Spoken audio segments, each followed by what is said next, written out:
கர்த்தருடைய பரிசுத்த நாமத்துக்கு மகிமை உண்டாவதாக. Glory be to the holy name of the Lord. எரேமியா தீர்க்கதரிசன புஸ்தகம் 1ஆம் அதிகாரம் 19ஆம் வசனத்தை ஒரு விசை வாசிக்க கேட்கலாம். Prophetical book of Jeremiah chapter 1 verse 19. எரேமியா 1ஆம் அதிகாரம் 19ஆம் வசனம். அவர்கள் உனக்கு விரோதமாய் யுத்தம் பண்ணுவார்கள், ஆனாலும் அவர்கள் உன்னை மேற்கொள்ள மாட்டார்கள். உன்னை ரட்சிக்கும்படிக்கு நான் உன்னுடனே இருக்கிறேன் என்று கர்த்தர் சொல்லுகிறார். கர்த்தருடைய பரிசுத்த நாமத்துக்கு மகிமை உண்டாவதாக. Glory be to the holy name of the Lord. இங்கே உனக்கு விரோதமாக ஒரு யுத்தம் நடக்கும், ஆனாலும் உன்னை மேற்கொள்ள மாட்டார்கள் என்று கர்த்தர் வாக்குத்தத்தம் கொடுக்கிறார். Here the Lord promises that there will be a battle against you, but they shall not prevail against thee. காரணம், உன்னை ரட்சிக்கும்படி நான் உன்னோடு கூட இருக்கிறேன். The reason is, I am with thee to deliver thee. வாழ்க்கை ஒரு யுத்த களம். The life is a battle. ஒவ்வொரு மனிதனும் அதிலே யுத்தம் செய்து கொண்டிருக்கிறான். And every man is fighting in it. சில நேரங்களில் வாழ்க்கையிலே யுத்தத்தில் அவன் ஜெயிக்கிறான். Sometimes he is overcoming in that battle. இவன் பலன் கொள்ளும் பொழுது சத்துரு பின்வாங்குகிறான். When he is overcoming, the enemy is backsliding. அடுத்து யுத்தகலங்களிலே வாழ்க்கையிலே இவன் அசதியாக இருக்கும் பொழுது சத்துரு இவனை மேற்கொள்ள முயற்சிக்கிறான். Nextly, when he is slack in his life, then enemy is trying to overcome him. இன்னும் வாழ்க்கையிலே அவன் அசதியாக இருக்கும் பொழுது அந்த சத்துரு இவனை மேற்கொண்டு விடுகிறான். And still when he is slack in his life, then Satan is totally overcoming him. இப்படித்தான் விழுகையும் எழுச்சியும் ஒரு மனிதனுடைய வாழ்விலே மறுபடியும் நடைபெற்று வருகிறது. This is how falling and rising takes place in a man repeatedly. ஆனால் கிறிஸ்தவ வாழ்க்கை என்பது அப்படி அல்ல. But Christian life is not so. அது ஒரு ஜெயம் கொள்ளுகிற வாழ்க்கை. That is an overcoming life. இல்லாவிட்டால் மேற்கொள்ளும் வாழ்க்கை. That is a victorious life. வாழ்க்கையிலே ஒவ்வொரு நாளும் பிரச்சனைகள் வரத்தான் செய்யும். அதை ஜெயிக்கிறது தான் தேவன் நம்மோடு கூட இருக்கிறார். There will be problems coming in our life every day, but to overcome it, the Lord is with us. இன்றைய மெசேஜ், கர்த்தர் உன்னை எந்த வல்லமையும் மேற்கொள்ள விடமாட்டார். Today's message is, the Lord will not allow any power to prevail against you. ஒரு வல்லமையும் உன்னை மேற்கொள்ள தேவன் அனுமதி கொடுப்பதில்லை. இதுதான் இன்றைய உனக்கு தேவன் கொடுக்கக்கூடிய செய்தி. The Lord will not allow any enemy power to prevail against you. இந்த மேற்கொள்ளுதல் என்பதை குறித்து நாம் இன்றைக்கு படிக்க போகிறோம், விளங்கிக் கொள்ள போகிறோம். Today we can understand about this term called prevailing. கர்த்தர் சொல்கிறார், உனக்கு விரோதமாக அவர்கள் யுத்தம் பண்ணுவார்கள். The Lord says that they will battle against you. யுத்தம் இல்லை என்று சொல்லவே முடியாது. We cannot say that there is no fighting. யுத்தம் இல்லாத நாடுகள் இல்லை. There are no nations without battle. யுத்தம் இல்லாத மனிதர்கள் இல்லை. There are no men without battle. யுத்தம் இல்லாத குடும்பங்கள் இல்லை. There are no families without battle. யுத்தம் இல்லாத வாழ்க்கை இல்லை. There is no life without battle. இன்றைக்கும் கூட அநேகர் வாழ்க்கையில யுத்தகளத்தில் தான் அவர்கள் போராடி கொண்டிருக்கிறார்கள். Even today many of them are striving in the battlefield. ஆனால் இவைகளுக்கு மத்தியிலே அநேகர் தோற்று போகிறார்களே. But in the midst of this, many of them are failing. பிரச்சனைகள் ஒரு சில நேரங்களில் அவர்களையும் மேற்கொண்டு விடுகிறது. The problems are trying to overcome them. கிறிஸ்தவன் மேற்கொள்ளும்படியாக அபிஷேகம் பண்ணப்பட்டவன். Christian is anointed that he might overcome. ஒரு கிறிஸ்தவனுடைய அழைப்பு என்பது மேற்கொள்ளும் அழைப்பு. The calling of a Christian is an overcoming calling. அவனுக்கு கொடுக்கப்பட்டதான கிருபை மற்ற வல்லமைகளை மேற்கொள்ளக்கூடிய கிருபை. The grace given to him is to overcome all the other powers. சகலத்தையும் கீழ்ப்படுத்தக்கூடிய ஒரு வல்லமையை தான் கர்த்தர் அவனுக்கு அபிஷேகத்தின் மூலமாய் தருகிறார். The Lord by his anointing is giving him the grace that he might subdue everything. ஒன்றை நீங்கள் புரிந்து கொள்ள வேண்டும். You should understand one thing. உங்களுக்கு கொடுக்கப்பட்ட வல்லமை ஏதோ ஒரு சாதாரண வல்லமை என்று நீங்கள் எடுத்துக்கொள்ள கூடாது. You should not think that the power given to you is an ordinary power. இந்த வல்லமையை கர்த்தர் ஒவ்வொருவருக்கும் ஒவ்வொரு விதங்களிலே பகிர்ந்து கொடுக்கிறார். The Lord is sharing his power to each one according to his ability. கொரிந்தியர்ல நாம் பார்க்கும் பொழுது when reading in Corinthians, ஒவ்வொருடைய நிலவரங்களுக்கு ஏற்றவண்ணமாக கர்த்தர் அதை பகிர்ந்து கொடுக்கிறார். According to each one's status, the Lord is sharing it. முதலாம் கொரிந்தியர் 12ஆம் அதிகாரம் 11ஆம் வசனத்தை பார்க்கும் பொழுது 1 Corinthians 12:11, தமது சித்தத்தின்படியே அவனுக்கு அவர் பகிர்ந்து கொடுக்கிறார். He is sharing everything or dividing it according to his will. பரிசுத்த ஆவியினுடைய வல்லமையை ஒவ்வொருவருக்கும் பகிர்ந்து கொடுப்பதின் நோக்கம் அவர்களுடைய வாழ்க்கையில் வருகிற அந்தந்த சூழ்நிலைகளிலே இவர்கள் மேற்கொள்ள வேண்டும்.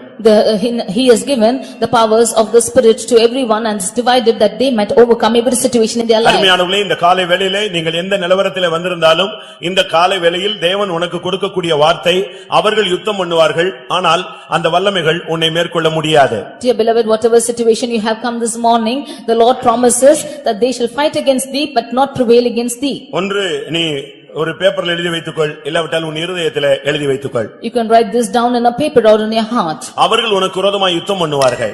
They shall fight against thee. அவர்கள் என்று சொல்லும் பொழுது ஒரு அந்நிய கூட்டத்தையே காண்கிறோம். When we say that we see an alien group. வியாதியின் வல்லமையாக இருக்கலாம். It might be power of sickness. பிசாசின் போராட்டமாக இருக்கலாம். It might be the striving of Satan. செய்வினை மந்திர கட்டுகளாக இருக்கலாம். It might be witchcraft of magic. தொழில் போராட்டங்களாக இருக்கலாம். It might be your problems with your இன்னும் business. பலவிதமான சக்திகளுடைய போராட்டங்களாக இருக்கலாம். Or it might be problems with other powers. உன்னுடைய குடும்பத்தாராக இருக்கலாம். It might be your family. உன்னுடைய நண்பர்களாக இருக்கலாம். They might be your friends. உன்னுடைய பகைஞனாக இருக்கலாம். They might be your enemy. எப்படிப்பட்ட ஒரு சூழ்நிலையாக இருந்தாலும் அவர்கள் எந்த கூட்டம் உனக்கு விரோதமாய் வந்தாலும் யுத்தம் பண்ணுவார்கள். ஆனால் உன்னை மேற்கொள்ள தேவன் அனுமதிப்பதில்லை. காரணம் உன்னோடு கூட இருக்கிறவர் உலகத்தில் இருக்கிறவனிலும் பெரியவர். Whatever group might come against you, they will fight against thee but not prevail against thee, because he that is with you is greater than he that is in the world. உலகத்தில் இருக்கிறவனில் எனக்குள்ள இருக்கிறவர் பெரியவர் என்று விசுவாசிகள் கரங்களை வைத்து அல்லேலூயா சொல்லுங்கள். ஆம் பிரியமானவர்களே, ஒவ்வொரு தேவனுடைய பிள்ளைகளும் உங்களுக்குள்ள இருக்கிற வல்லமையை முதலாவது நீங்கள் விசுவாசியுங்கள். அதை நோக்கி பார்த்து உங்களுடைய விசுவாசத்தை கட்டி எழுப்புங்கள். Every child of God should believe the power in you and should build up the power in you. இன்றைக்கு अनेகர் தங்களுக்குள்ள இருக்கிற சக்தியை விளங்கிக் கொள்ளாமலே வாழ்ந்து கொண்டிருக்கிறார்கள். Today many of them do not understand the power which is inside them. ஒருவன் கப்பலிலே பயணப்பட்டானாம். One traveled in a ship. கப்பலில் அவனுக்கு பயணச்சீட்டு கொடுக்கப்பட்டது. He was given the ticket for the ship. அவன் போய் பயணத்திலே கலந்து கொண்டான். And he joined the journey. போய் கொண்டிருந்த பொழுது அவனுக்கு கையில பணம் இல்லை. As he was traveling, he had no money in his hand. அவன் ஒரு ஓரத்திலே உட்கார்ந்திருந்தான். And he sat by a corner.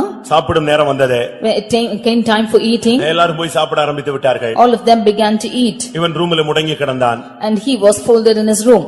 அடுத்த வேளை வந்தது. And it came for the next time. அடுத்ததும் எல்லாரும் சாப்பிட போனார்கள். Even for the next time they went to eat. இவன் முடங்கி கிடந்தான். He was folded down. ரெண்டு மூணு விசை இப்படி சாப்பிடாமலே இவன் கிடப்பதை பார்த்து ஒருவன் வந்து விசாரித்தான். Like this, seeing that he was folded down for all the 3 times, one person came and inquired. உனக்கு உடம்பு சரியில்லையா? Are you not well? ஏன் நீ சாப்பிடாமல் இருக்கிறாய்? Why haven't you eaten? ஏன் சாப்பிடும் நேரமெல்லாம் சோர்ந்து போய் உட்கார்ந்து விடுகிறாய்? Why are you so faint at the time of eating? நீ எங்களோடு வந்து சாப்பிடலாமே என்று கேட்டார்கள். Why don't you come with us and eat? அவன் சொன்னான், எனக்கு சாப்பிடணும்னு ஆசை எல்லாம் இருக்கு, பட் என்கிட்ட பணம் தான் இல்ல அப்படின்னு சொன்னான். He said, I have all the desire to eat but I have no money.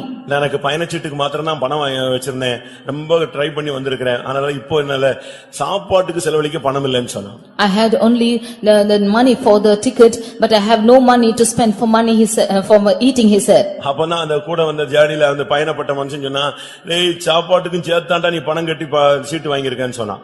Then the man who traveled with him said that you have paid the amount even for the food that you eat. நீ அதுக்கும் சேர்த்து தான் உனக்கு பணத்தை வாங்கி இருக்கறாங்க, நீ ஏன் இப்படி ஒரு விவரம் தெரியாம உட்கார்ந்துட்டு இருக்கறேன்னு சொன்னான். They have got money even for the food that you eat, why are you without knowing this? அதுபோல நீ கிறிஸ்தவனா மாறும் பொழுது, பெந்தேகோஸ்தேக்காரனா வரும் பொழுது, உன்னை ஆவியானவர் தொடும் பொழுது, உன் வாழ்க்கையில என்னென்ன வித ஃபேஸ் பண்ண போறேன்னு தெரிஞ்சு அதுக்குரிய அபிஷேகத்தை தான் உனக்குள்ள ஃபில் பண்றாரு. Like this, when you are a Christian, when you are a Pentecost, when you are being anointed, he is filling you with that anointing for the problems that you are facing in your life. ஒரு வண்டியில diesel engine பொருத்தி இருந்தா அவன் டீசலை fill பண்றான். But if the diesel engine is inserted in a vehicle, he is filling the diesel. அவன் petrol engine வச்சிருந்தானா petrol engine அதுல fill பண்றான். If he has the petrol engine, he fills the petrol. கெரோசின்னா கெரோசினை fill பண்றான். If it is kerosene, he fills the kerosene. Even ஃளைட்னா அதுக்குரிய நல்ல A1 great அந்த பெட்ரோலை அவன் ஃபில் பண்றான். If it is flight, he is filling with that even petrol. ராக்கெட்னா அதுக்குரிய எரிபொருள் அங்கே நிரப்பப்படுகிறது. Even for the rocket, he is filling with that fuel. அதுபோல Even so, உன்னுடைய அழைப்புக்கேற்ற உன் வாழ்வினுடைய உன்னுடைய இலக்கை பொறுத்து, உன்னுடைய அழைப்பின் மேன்மையை பொறுத்து, நீ போய் சேரக்கூடிய சிங்காசனத்தை பொறுத்து இந்த கிருபை, இந்த அபிஷேகம், இந்த வல்லமை, இந்த அக்கினி, இந்த அந்நிய பாஷை உனக்கு அருளப்படுகிறது. According to the calling, according to the greatness of your calling, according to the throne that you are going to, he is giving you this anointing and the power upon you. நீ போகிற பாதை அவருக்கு தெரியும். He knows the path you are treading through. உனக்குள்ள பிரச்சனை அவருக்கு தெரியும். He knows the problems you are facing. நீ அந்த நேரத்துல வந்து உன்னை ஃபில் பண்றது இல்ல, அவர் அதுக்கு ஏத்த கிருபையை உனக்கு ஏற்கனவே கொடுத்திருக்கிறார். இந்த கிருபையை கொண்டு நீ அதை தாண்டி போக வேண்டும். He is not filling the power at that moment, but he is already given you that grace. With that grace you should go forward. சில நேரங்களில் கிறிஸ்தவர்கள் தோற்கிறார்களே. Sometimes Christians are defeated. சில நேரங்களில் அந்நிய வல்லமைகள் அவர்களை மேற்கொள்ளுகிறது. Sometimes alien powers are overcoming them. சில நேரங்களில் தேவனுடைய பிள்ளைகள் என்று வல்லமையாய் உபயோகிக்கப்பட்டவர்கள் தோற்று போகிறார்களே. Sometimes those who have been valiantly used by God have been defeated. எப்பொழுது ஒரு கிறிஸ்தவன் தோற்கிறான், எப்பொழுது ஒரு கிறிஸ்தவன் ஜெயிக்கிறான்? When is a Christian defeated or when is he prevailing? ஏன் தோற்று போகிறான்? Why is he defeated? எப்படி அவனை அந்த வல்லமைகள் மேற்கொண்டு விடுகிறது? How does those those powers overcome them. இவன் அதை மேற்கொள்ள வேண்டும். ஏன் இவனை அந்த வல்லமைகள் மேற்கொள்ளுகிறது? He should overcome those powers, but why are those powers overcoming him? இதைத்தான் இப்ப வேதத்திலிருந்து அனலைஸ் பண்ணி இப்ப நம்ம படிக்க போகிறோம். That is what we are going to analyze from the word of God. நான் திரும்பவும் சொல்லுகிறேன். I again repeat. உனக்கு கொடுக்கிற வாக்குத்தத்தம் நீ அவைகளை மேற்கொள்ளுவாய். The promise given to you is that you shall prevail against அந்த வல்லமை உன்னோடு மோதும், ஆனால் உன்னை மேற்கொள்ள முடியாது. Their powers will dash against you, but they will not prevail against you. இத ஹார்ட்ல நல்லா எழுதி வச்சுக்க. You write this in your heart. வாழ்க்கையில இன்னொரு 40 வருஷம் நீ வாழ்ந்தா கூட எப்பொழுதெல்லாம் உனக்கு விரோதமா பிசாசு வந்து நிக்கறானோ அப்பெல்லாம் நீ சொல்லணும், நீ யுத்தம் தான் பண்ண முடியும், ஜெயிக்கிறது யார் தான் இருப்பா? நானா தான் இருப்பேன். You write this in your heart and say, whenever Satan is coming against you, you say that you shall fight against me, but I will be the one who is overcoming. யுத்தம் நீ என்னோடு பண்ணலாம். You can fight. என்னை காயப்படுத்தலாம். You can wound me. என்னை துக்கப்படுத்தலாம். You can make me sorrowful. என்னை நஷ்டப்படுத்தலாம். You can put a loss. இதெல்லாம் நடந்துட்டே இருக்கும். ஆனா முடிவுன்னு சொல்லும் பொழுது ஃபைனல் ரவுண்ட்ல நான் தான் உன்னை மேற்கொள்வேன். But at the final round I will overcome you. இனி என் வாழ்க்கையில இப்படிப்பட்ட சூழ்நிலைகள்ல நான் இப்படி சொல்லுவேன்னு சொல்றவங்க கைகளை வைத்துங்க பார்க்கலாம். All this is say that I will. நீங்கெல்லாம் அப்படி இந்த மிலிட்டரியில நிக்கிற மாதிரி நிக்கணும். You should stand like people in military. நீங்க தோற்று போனது போல இருக்க கூடாது. You should not be defeated people. அதனால தான் உலகத்தில் இருக்கிறவனிலும் நமக்குள்ள இருக்கிறவர் பெரியவர். That is why I said that he that is in us is greater than he that is in the world. இந்த வார்த்தை எனக்கு ரொம்ப பிடிச்சது. யதார்த்தமான ஒரு வார்த்தை. This word I would like it. அதாவது போராட்டமே வராது, பிரச்சனையே வராது, நீ இப்படியே ஃப்ரீயா போயிட்டு இருக்கலாம். அந்த ரோட்ல மனுஷனே வர மாட்டான், நீ மட்டும் தான் போவே. எங்கே நீ இடிச்சாலும் நீயே போயிட்டே இருக்கலாம். அப்படியே சொல்றாங்க. Not to say that you will not have problems or you will walk alone in the road, you can dash against anything and walk. அப்படிலாம் சொல்லல. It's not so. அவர்கள் உனக்கு விரோதமாய் யுத்தம் பண்ணுவார்கள். They will fight against thee. ஆனா உன்னை மேற்கொள்ள மாட்டார்கள். But they shall not prevail against thee. அதுதான் தேவனுடைய சரியான யதார்த்தமான உண்மை வாழ்க்கையை அப்படி சித்தரிக்கிறது இந்த வசனம். This verse is depicting the true life of a person. யுத்தம் உண்டு. You have battle. பிரச்சனை உண்டு. You have problems. எதிர்ப்பு உண்டு. You have resistance. இதெல்லாம் உண்டு. And everything is there. ஆனா இந்த வல்லமைகள் உன்னை மேற்கொள்ளாது. But none of these paths shall prevail against you. ஆனா சிலருடைய வாழ்க்கையை நம்ம பார்க்கும்போது மேற்கொள்ளுகிற இல்ல தோற்று போகிற தன்மையை பார்க்கிறோம். அதனுடைய ரீசனை நான் உங்களுக்கு இப்ப சொல்ல போகிறேன். But some of them we see that they are defeated or this problem is overcoming, then I shall tell the reason about that. ஆனா உனக்குரிய வல்லமையை நீ புரிந்து கொள்ள வேண்டியது அவசியம். But you need to understand the power in you. தேவன் இந்த காரியங்களை தெளிவாக நமக்கு சொல்லி இருக்கிறார். This morning the Lord is clearly saying to us, ஒரு ஆவிக்குரிய மனிதன் எப்பொழுது தோற்கிறான்? when does a spiritual man failing? எப்பொழுது அவன் ஜெயிக்கிறான்? When is he overcoming? யாத்திராகமம் 17ஆம் அதிகாரத்தை நாம் பார்க்கும் பொழுது Exodus chapter 17. அங்கே இஸ்ரவேல் ஜனங்கள் எகிப்திலிருந்து வெளியே வந்த பின்பு முதலாவது சந்தித்த ஒரு யுத்த களத்தை நாம் பார்க்கிறோம். We see the first battle which the children of Israel looked unto when they came out of Egypt. அடிமைத்தனத்திலே 400 வருடம் கடந்த ஒரு சந்ததி. The generation which was in the bondage for 400 years. யுத்த வீரர்களாக பயிற்சி எடுக்காத ஒரு சந்ததி. Those who did not take the practice of warriors. சீரழிந்து செங்கல் சுமந்ததான ஒரு சந்ததி. They who were carrying bricks and were living. அடிமைத்தனத்திலே சிக்கி தவித்த ஒரு கூட்டம். They were caught under bondage and were struggling. விடுதலை காற்றை சுவாசிக்காத ஒரு கூட்டம். They who were not feeling the deliverance. தேவன் என்று ஒருவர் உண்டா என்ற கேள்வி கேட்ட ஒரு கூட்டம். They who asked the question whether God is. விடுதலையை அவர்கள் நம்ப முடியவில்லை. They could not understand believe that they are delivered. ஆனால் தேவன் தன்னுடைய வாக்குத்தத்தத்தின்படி அவர்களை வெளியே கொண்டு வந்தார். But according to his promise God brought them out. இப்பொழுது ஒரு குறிக்கப்பட்ட இடத்துக்கு வந்த பொழுது But when they came to a particular point, அமலேக்கு என்கிற ஒரு கூட்டம் தேவனுடைய ஜனத்தை எதிர்த்து நின்றார். a group called Amalek, they were resisting against the people of God. அவர்கள் இந்த ஜனத்தை எதிர்த்து நின்று விட்டார்கள். They came and fought against them. மோசேக்கு என்ன செய்வது என்று தெரியவில்லை. Moses did not know what to do. யாருமே யுத்தம் செய்து பழகாதவர்கள். They were not used to fighting. ஆனா வேற வழி இல்ல. But no other go. இப்போ வாழ்க்கையில யுத்தத்துல கொண்டு வந்து நிப்பாட்டியாச்சு. Now the whole life was brought under battle. என்ன செய்ய முடியும்? What should they do? இப்பொழுது போராடி தான் ஜெயித்தாக வேண்டும். Now they have to fight against them and overcome. இப்படிப்பட்ட ஒரு சூழ்நிலையில தேவனுடைய ஜனங்கள் தள்ளப்பட்டார்கள். And the children of God were pushed into such a situation. அருமையான சகோதரனே சகோதரியே, உன்னுடைய வாழ்க்கையிலும் கூட உன்னுடைய வாழ்க்கை சுமூகமாக போய் கொண்டிருக்கலாம். திடீரென்று ஒரு பெரிய யுத்தகளத்தில் கொண்டு வந்து கர்த்தர் உன்னை நிறுத்துவார், இல்லாவிட்டால் சாத்தான் கொண்டு போய் உன்னை நிறுத்துவான். Dear brother, sister, your life will be going on very rapidly, but all of a sudden Satan will bring in a great battle in your life. இப்பொழுது யோசுவா யுத்தகளத்துக்கு போய் விட்டான். Now Joshua had gone to battle. ஜனங்கள் யுத்தகளத்துக்கு போய் விட்டார்கள். Now the people have gone to battle. மோசே, Aaron, ஊர் மூன்று பேரும் ஒரு மலையில ஏறி நின்று கொண்டார்கள். Moses, Aaron and Hur, they stood upon a mountain. யுத்தம் தொடங்கி போய் கொண்டிருக்கிறது. The battle was begun and was going on. மோசே பார்த்துக்கொண்டே இருந்தான். And Moses was looking on it. அவனுக்கு ஒரு ஏவுதல் கிடைத்தது. He got an urging. அவன் கையில ஒரு கோல் இருந்தது. He had a rod in his hand. அந்த கோலை வைத்துதான் அவன் எகிப்தை வாதித்தான். With that rod he just afflicted the Egypt. அந்த கோலை வைத்துதான் செங்கடலை பிளந்தான். With that rod he divided the Red Sea. அந்த தேவனுடைய கோல் அவன் கையில் இருந்தது. He had the rod of the Lord in his hand. அவன் யுத்தத்துக்கு அவர்களை அனுப்பிவிட்டு He sent them to battle. உடனடியாக அவன் என்ன செய்தான் தெரியுமா? What did he do next?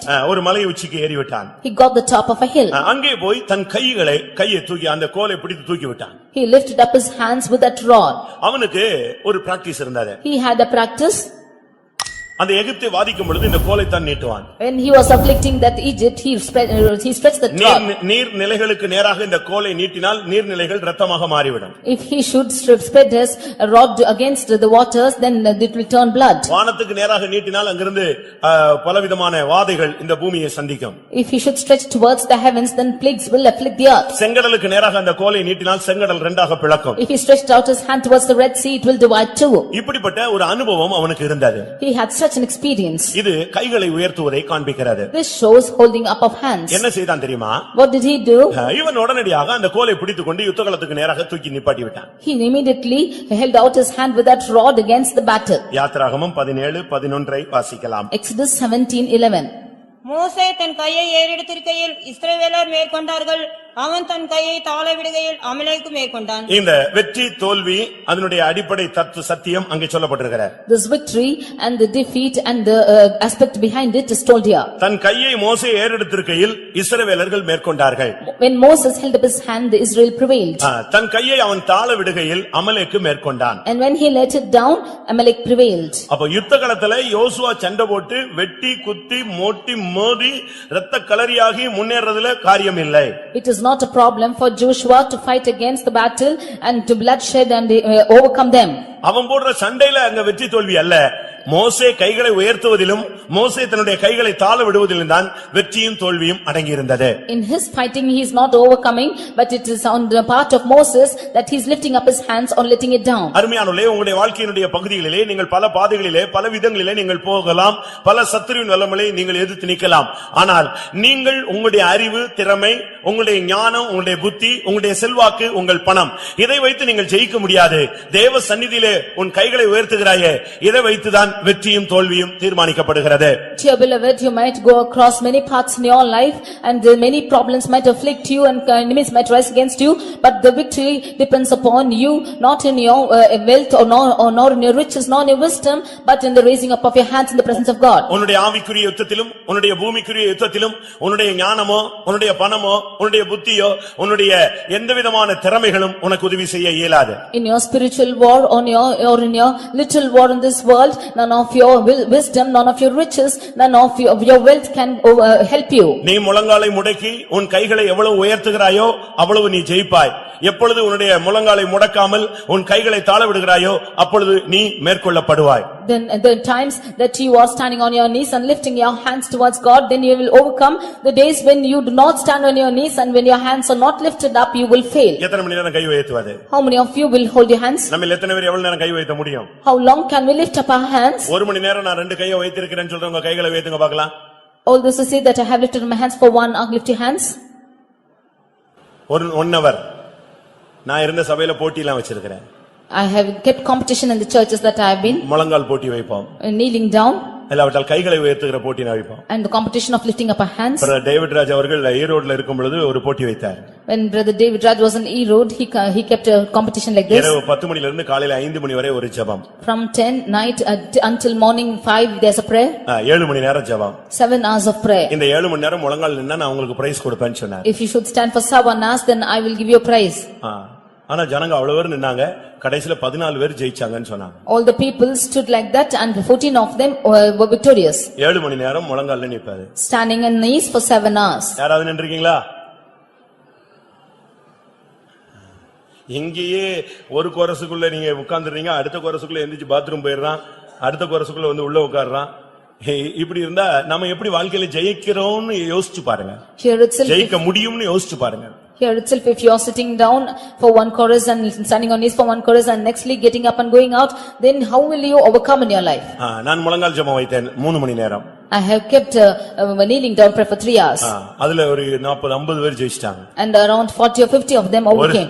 ஒரு சிலர் 2.25 மணி நேரம்லாம் நின்னுட்டு எப்படி விழுந்தனே தெரியல, சுயநினைவே அத்து போய் கீழ விழுந்துட்டாங்க. Some of them stood for 2 hours and 45 minutes and after that they even fainted. அவங்களுக்கு எல்லாம் வசனம் அது இதுன்னு போட்டியில பிரைஸ் கொடுத்தோம். We used to give them prize for verses and other உங்களுக்கு எத்தனை competitions. பேர் கைகளை மணிக்கணக்காக உயர்த்த முடியும்? How many of you can lift your hands for us together? ஒரு 5 நிமிஷம் உயர்த்தி பாருங்க.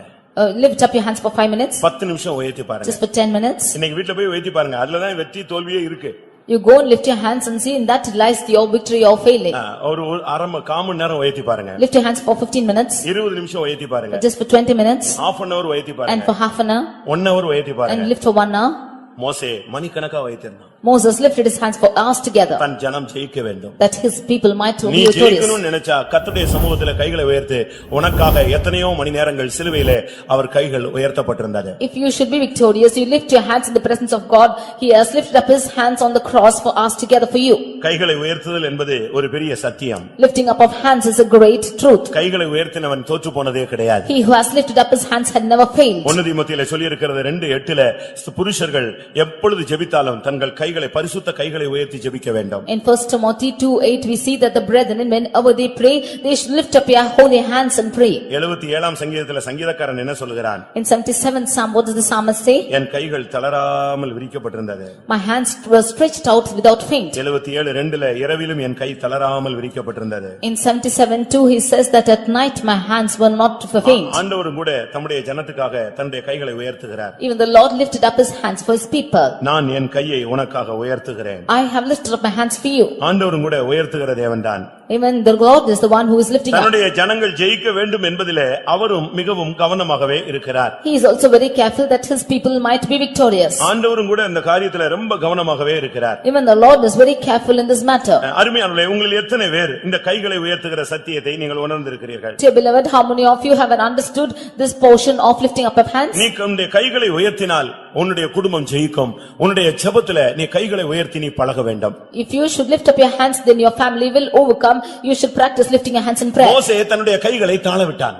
Moses became faint in his hands. வயசான மனுஷன் ஒரு கோலை வச்சிட்டு எவ்வளவு நேரம் நிப்பான் யோசிச்சு பாருங்க. He was an aged person with that rod. How can he stand? நான் ஒரு ஃபெய்த்ரம்ல ஊழியம் செய்த பொழுது I was ministering in a faith home. ஒரு சகோதரி மிகவும் வியாதிப்பட்டார்கள். And one sister was very sick. ஒரு விசுவாசி சகோதரி. A believer sister. ரொம்ப serious. She became very serious. ரொம்ப சின்ன வயது. She was very young. உடனே என்னை கூப்பிட்டாங்க. And they called me. நான் தூக்கத்திலே எழும்பி போனேன். In my sleep I went. நேரா போய் அங்க கொஞ்ச நேரம் ஜெபித்தேன். I went there straight and prayed for some time. ஒண்ணு ஆகாதுன்னு சொல்லிட்டு வந்துவிட்டேன். And I said a word and came. கொஞ்ச நேரம் அவர் அமைதியா இருந்தது போல இருந்தாரு. After for some time she was calm. நான் திரும்ப வீட்டுக்கு ஃபெய்த் வந்துவிட்டேன். And I came back to the faith home. ஒரு கால் மணி நேரம் தூங்கி இருப்பேன். திருப்பி வந்து சொன்னாங்க ரொம்ப சீரியஸ்னு சொன்னாங்க. After 15 minutes they came and said that she is too serious. நான் திரும்பவும் போய் கொஞ்ச நேரம் ஜெபித்தேன். Again I went and prayed for her. கொஞ்சம் பரவாயில்லைன்னு சொன்னாங்க. And they said she was okay. திரும்ப நான் வந்துவிட்டேன். Then I came back. திரும்ப வந்து சொன்னாங்க இப்போ போயிரும் போல தெரியுதுன்னு சொன்னாங்க. Immediately they said that she's increased. அப்பதான் நான் ஒரு சீரியஸ்னஸ் உணர்ந்தேன். Then I understood the seriousness of the matter. அந்த நைட் 2 மணிக்கு நான் போய் நின்றேன். That night 2 o'clock I went and stood. ஆவியானவர் என்னோடு பேசினார். The Holy Spirit spoke to me. அந்த மரணத்திலிருந்து ஜெயிக்கணும்னா நீ உன் கைகளை உயர்த்துன்னு சொல்லி. If she has to overcome this death, you lift up your hands. அந்த சிஸ்டர் அப்படியே ஃபைனல் அப்படியே இந்த கால்ரால பாதிக்கப்பட்டு போயிட்டே இருக்கு. That sister was caught up with cholera and was going ரொம்ப on. மோசமான நிலவரத்துக்கு போய் கொண்டே இருந்தா. She was going from a worse state. எல்லாரும் சேர்ந்து கைகளை உயர்த்தினோம். All of us together lifted up our hands. 25 நிமிடம் என் கையெல்லாம் ஒடிஞ்சு போன மாதிரி ஆச்சு. For 25 minutes I felt that my hands were கைய broken. கீழே ஒரு கையை மாத்துறது அந்த ஸ்கீம் எல்லாம் கிடையாது. ஒரே இது ஸ்ட்ரக்சர் அப்படியே நிக்கும். Hands were lifted up at the same time together. ஒரே வாரி அந்த குடும்பம் எல்லாம் அழுது கையை உயர்த்தி அப்படியே நின்னோம். At a stretch all the family members and we stood up with the hands were lifted up. 25 நிமிஷத்துல நான் கேட்டேன் எப்படி இருக்குன்னு கேட்டேன். At the 25th moment I asked her how was she. சுகமாய் படுத்து தூங்கிட்டு இருக்காங்கனா. She is well and she is sleeping. இத நான் முதல்லயே செஞ்சிருந்தேனா எனக்கு தொல்லை இல்லாம இருந்திருக்கும். Had I done this before it wouldn't have a problem to me. ஒரு உச்சகட்டத்துக்கு வந்த பிறகு நான் அதை அப்ளை பண்ணி பார்த்தேன். When it came to the peak I applied this. உங்களுடைய வாழ்க்கையில எந்த பிரச்சனை வந்தாலும் நீ கண்ணை மூடி முழங்கால் போட்டு கைகளை உயர்த்தி தேவனை நோக்கி கூப்பிடு, நீ அந்த விஷயத்துல ஜெயித்து விடுவாய். Whatever problem it might be, you kneel down, you close your eyes, lift up your hands and you will overcome. ஒன்று நீ தேவனுடைய சன்னிதானத்திலே உன்னை சரண்டர் பண்ணுவதை காண்பிக்கிறது. It shows you surrendering you in the presence of the Lord. இரண்டாவது எல்லா புகழும் அவருக்கே என்று நீ உன்னை சமர்ப்பிப்பதை காண்பிக்கிறது. And secondly, it shows that you are giving all the glory to him. அருமையான தேவனுடைய பிள்ளையே, உன்னுடைய கை உயர்த்துவதில்தான் உன் குடும்பத்தின் வெற்றி இருக்கிறது. Dear child of God, and your victory of your family lies in your raising up of hands. அருமையான சகோதர சகோதரிகள், தாய் தகப்பன்மார், உங்களுடைய பிள்ளைகளுக்காக உங்கள் கைகளை ஏறெடுங்கள். Dear beloved sister, brother and parents, you lift up your hands for your children. புலம்பல்ல நான் பார்க்கும் பொழுது, In we read in Lamentations, உன் கைகளை அவரிடத்துக்கு ஏறு, உன் பிள்ளைகளுக்காக உன் கைகளை அவரிடத்துக்கு ஏறிடு. you lift up your hands for your children.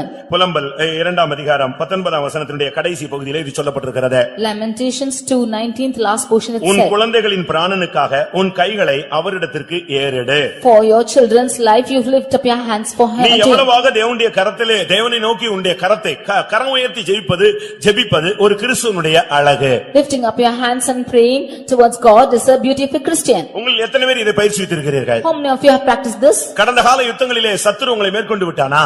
In the last battles, has the enemy overcome you? இனிமேல் உள்ள வாழ்க்கையிலே யுத்தங்களிலே நீங்கள் மேற்கொள்ள வேண்டுமா? In the future battles, should you overcome? ஜெயிக்கணும்னு நீ விருப்பப்பட்டினா, நீ இரவு நேரத்திலே தளராமல் உன் கைகளை விரித்து அந்த பாரத்தை அந்த காரியத்தை கர்த்தருடைய கரத்திலே ஒப்புக்கொடு. If you decide to be victorious, you could lift up your hands in the night time and give it into the hands of the Lord. உன் கை தளர விடக்கூடாது. You should not let your hands faint. உன் கையை நீ விட்டு விடவே கூடாது. You should not let down your hands. நீ தேவனுடைய சமூகத்தை நோக்கி நீ கதறிக்கொண்டே இருக்க வேண்டும். You should cry in the presence of the Lord. மணிக்கணக்காக கர்த்தர் உனக்காக கிரியை செய்தார். For hours together the Lord had worked for you. உன் கை தளரக்கூடிய காலங்கள் இது அல்ல. This is not the time that your hand should faint. வேதம் என்ன சொல்லுகிறது? What does the word of God say? Zephaniah 3:16 பார்க்கும் பொழுது, Zephaniah 3:16, சீயோனை பார்த்து உன் கைகளை நீ தளர விடாதே என்று சொல்லப்படும். unto Zion he says that you should not faint your hands. ஒரு ஊழியக்காரன் சொல்றான் தன்னுடைய கையை தளரவே விடக்கூடாது. சபை ஜெயிக்கணும்னு சொன்னா அவன் ரெண்டு கையை உயர்த்தி எப்பொழுதும் தேவனை துதித்துக் கொண்டே இருக்க வேண்டும். If the servant of God should pray, if he lifts up his hand and praise God, he should not let his hands to be slack. ஒரு தேவனுடைய பிள்ளையை கர்த்தர் மேற்கொள்ளும்படியாகவே அழைத்திருக்கிறார். The Lord has called a child of God that he should overcome. நீ சகல வல்லமைகளை மேற்கொள்ள வேண்டும். You should overcome all powers. அதுக்காகவே கர்த்தர் உன்னை யுத்தகளத்திலே கொண்டு வருகிறார். For that purpose he is bringing you into the battlefield. ஆவிக்கு விரோதமாய் மாம்சமும் மாம்சத்துக்கு விரோதமாய் ஆவியும் ஒன்றுக்கு ஒன்று எதிரடையாக நியமிக்கப்பட்டிருக்கிறது. The spirit will fight against and the flesh against the spirit, and it's determined. இந்த யாத்திராகமம் 17ஆம் அதிகாரத்தில் நடந்த யுத்தம் என்ன யுத்தம் தெரியுமா? Exodus 17 chapter, the battle which was conducted, what was it? இந்த இடத்தில் தான் தேவன் தன்னை யெகோவா நிசி என்று வெளிப்படுத்தினார். It is here that the Lord proved that he is Jehovah Nissi. ஒரு பக்கத்திலே அமலேக்கிற்கும் இஸ்ரவேலுக்கும் நடந்த ஒரு யுத்தம். On one hand it's the battle between the Amalekites and the Israelites. ஆனால் இன்னொரு பகுதியில பார்க்கும் பொழுது, But on the other hand, யாத்திராகமம் 17:16 பார்க்கும் பொழுது, Exodus 17:16 when we read, அது கர்த்தருடைய சிங்காசனத்துக்கு விரோதமான யுத்தம். this is the battle against the throne of God. வாசியுங்கள். அமலேக்கின் கை கர்த்தருடைய சிங்காசனத்துக்கு விரோதமாய் இருந்தபடியால் தலைமுறை தோறும் அவனுக்கு விரோதமாய் கர்த்தரின் யுத்தம் நடக்கும் என்றார். அவனுடைய யுத்தம் கர்த்தருடைய சிங்காசனத்துக்கு விரோதமான யுத்தம். It is the battle against the throne of the Lord. இந்த உலகத்திலே ஒவ்வொரு காரியத்திலும் அவன் ஜெயிக்கிறதுக்கு காரணம் எப்படியாயினும் உன்னை சிங்காசனத்துக்கு போக விடாம தடுக்கும்படியாகவே. He is victorious over you in this world that he might hinder you from going to the throne. அவர்கள் உனக்கு விரோதமாக யுத்தம் பண்ணுவார்கள், ஆனால் மேற்கொள்ள மாட்டார்கள். மேற்கொள்ளாமல் இருக்க வேண்டுமானால் உன் கைகளை நீ ஏறெடு. They shall fight against you but not prevail. If you have to prevail, then you lift up your hands. ஜெயிக்கணும்னு எத்தனை பேர் ஆசைப்படுறீங்க? How many of you decide to be இன்னையில victorious? இருந்து நீங்க கைகளை உயர்த்துவீங்களா? From today will you lift up your hands? Daily நைட்ல எவ்வளவு நேரம் கை உயர்த்துவீங்க? How long will you lift your hands at night? நீங்க யோசிச்சு பாருங்க. Just think and see. ஒரு பிள்ளை +2 எழுதுனா, One girl wrote +2 அவங்க அம்மாவுக்கு அவளை எப்படியாவது மெடிக்கல்ல சேர்க்கணும்னு ஆசை. and her mother desired to join her in medical. நல்ல ஆசை. Well, it was a good desire. ஆனா பிள்ளை இப்ப mark எடுக்கணுமே. But the child has to get that marks. என்ன பண்றது? What should she do? அவங்க 1 மணி நேரம் கை வைத்தினாங்க. And she lifted up her hands for 1 hour.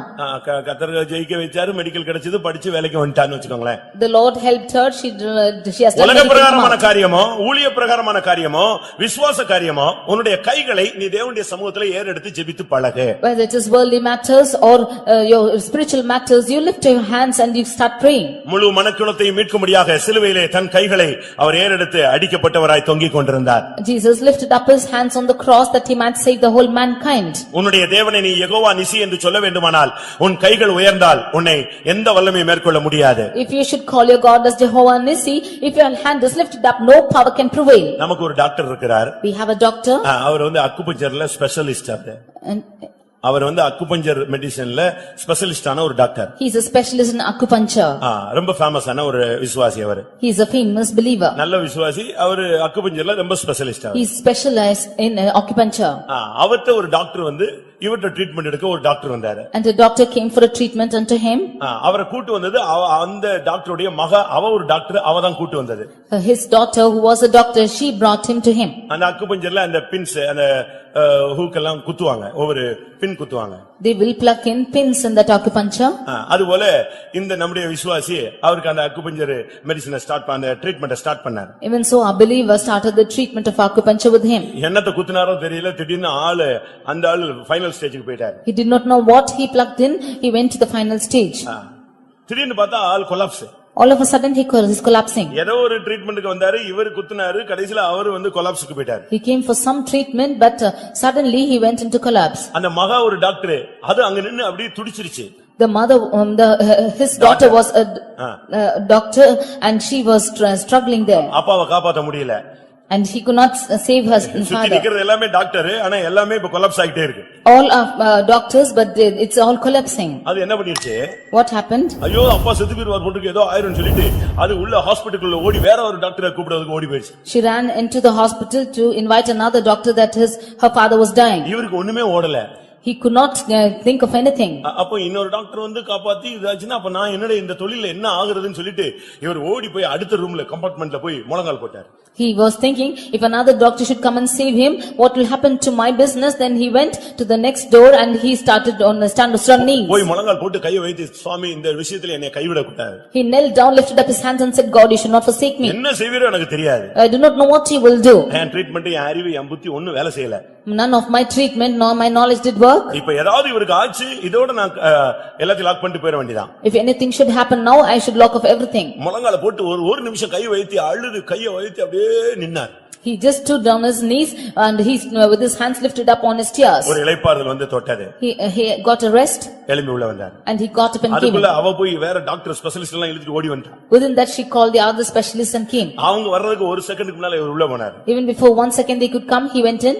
Doctor நார்மலுக்கு வந்துட்டார். The doctor came back to the normal. Collapse ஆன ஆளு இப்ப நார்மலுக்கு வந்துட்டார். One who was collapsed came back to normal. ஒரு செகண்ட்ல அந்த கை உயர்த்துதல் ஒரு மனிதனுடைய ஜீவனை மீட்டு கொடுத்தது. The lifting up of his hands redeemed a man's life. அவருடைய தொழிலையும் மீட்டு கொடுத்தது. His business also was redeemed. நீங்க சூழ்நிலைகள் மத்தியில கை வைத்துவீங்களா? In the midst of situations, are you lifting up your hands? இந்த கூட்டத்துல எல்லா சகோதரிகள், எல்லா சகோதரர்கள், தாய் தகப்பன்மாரெல்லாம் ஒரு பிரதிஷ்டை பண்ணுங்க.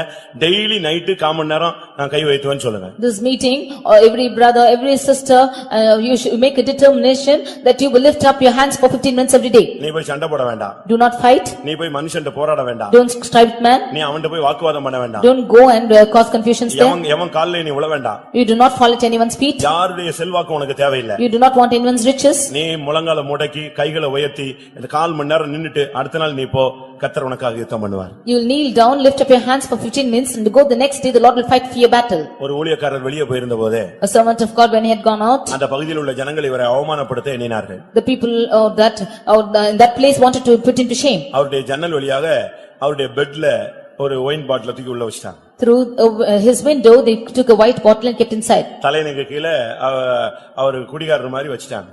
Beneath his pillow they kept a bottle as though he is a drunkard. கடைசில அவர் வர்றதுக்குள்ள ஒரு பெரிய பரபரப்பு உண்டாக்கி இந்த போதகர் குடிக்கிறாரு அப்படி இப்படின்னு சொல்லி ஒரு பிரச்சனை வந்துட்டாங்க. Before they came back they made a great violence saying that this preacher is drinking and they caused a violence. இவர் வந்து பார்த்தா இவர் பெட்ல, இவர் கட்டிலுக்கு, இவர் தலையணைக்குள்ள என்ன இருக்கு?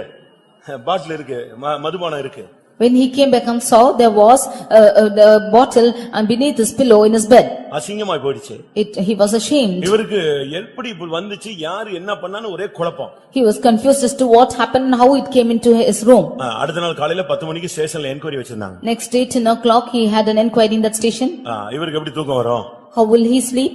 நாளை காலையில எப்படி போய் அவனை அந்த இன்ஸ்பெக்டர் ஃபேஸ் பண்றான்? அவன் கேட்பான், நீ எல்லாம் ஒரு போதகரான்னு கேட்பான். He will ask, are you a preacher like this? என்னதுக்கு பைபிள் தூக்கிட்டு சுத்துறேன்னு கேட்பான். Why are you carrying the Bible and walking? அதை விட நீ வேற வேலை பார்க்கலாமேன்னு சொல்லுவான். You can go and look into any other job. நான் அப்படி ஒரு ஊழியம் செய்யணுமா? Should I do such a ministry? என் மேன்மை பாராட்டுதலை ஒருவன் அவமாக்குதலை பார்க்கல நான் செத்து போறது நல்லது. More than another person putting my greatness into shame, it is good that I die. நான் 10 மணிக்கு போறேன், நீங்க என்னனாலும் பண்ணுங்க சுவாமி. He will go 10 o'clock, you do whatever you want. முழங்கால் நின்னு கையை உயர்த்தினாராம். He stood on knees and lifted up his hands. காலையில மன துக்கத்தோடு போனார். And next morning he went with great sorrow. இவர் ஸ்டேஷன் போனாரு. He went to the station. ஜனங்கள்லாம் இவன் வசமா இந்த பாஸ்டர் மாட்டிக்கிட்டாருன்னு சொல்லி எதிர்பார்த்தாங்க. All the people expected that this pastor's got caught. இதோட இவர் ஊழியம் முடிஞ்சது. With this his ministry is closed. இதோட இவர் இந்த ஊரை விட்டு போய்டுவாரு. He will get out of this இனி place. இந்த மதத்தை பத்தி பேச்சு இருக்காது. He will speak no more of this religion. இப்படி பல எதிர்பார்ப்புகள்ல இவர் ஸ்டேஷன் போறார். With such anticipation he came inside. இவர் ஒரே ஜெபம்தான். He was in prayer. என்ன பண்ணுவீங்களோ நீங்க பேசுங்க, நீங்க இப்போ என் கூட வரணும். Lord, you should come with me. Whatever you do, you should come with me. இவர் என்ட்ராய் அந்த ஸ்டேஷன் வாசல்ல போனா அங்க வாசல்ல ஒரு போலீஸ்காரன் நின்னா. As he entered the police station, there was a policeman standing out. நான் இப்படி பாஸ்டர் வந்திருக்கேன்னு சொன்னேன். He said that I am the pastor. அவர் போய் உள்ள சொல்லிட்டு வந்தார். He went and told inside. அந்த நேத்து பிரச்சனையான அந்த பாஸ்டர் வந்திருக்காரு. The pastor who was going to problem yesterday has come. வர சொல்லுன்னு சொன்னாங்க. He invited him inside. இவர் உள்ள போனார். He went in. இவர் அந்த ஸ்டேஷன்ல என்ட்ராய் ஸ்டெப் உள்ள என்ட்ரு ஆன உடனே இவர் உள்ளதான் போறாரு. அந்த இன்ஸ்பெக்டர் சேரோட கீழே தலைகீழ போய் விழுந்துட்டான். As he went inside the station, that inspector fell down over the தேவ stairs. சமூகம் முன்னால போகுது. The presence of God is going before him. இவர் உள்ள என்ட்ரு பண்ணா அவன் விழுந்து எழும்பி சேரை தூக்கி வச்சுட்டு உட்கார்ந்திருக்கான். அப்பதான் எழும்பி உட்கார்றான். When he entered in, he was taking the chair and he was just seated down. இவரை பார்த்த உடனே ஒண்ணும் இல்ல, நீங்க போயிடுங்க, தயவு செய்து நீங்க போயிடுங்க, உங்க மேல எந்த பிரச்சனையும் இல்ல, நீங்க போயிடுங்கன்றான். He said, no problem with you, you please go off from this place, no problem with you. இல்ல என்ன ஏதோ நீங்க தயவு செய்து நீங்க போங்க, நீங்க ஸ்டேஷனே வர வேண்டாம், நீங்க போய் உங்க ஊழியத்தை பாருங்கன்னு சொல்லி அனுப்பிட்டான். He said, you please go off, do not come to the station, go and see to the ministry.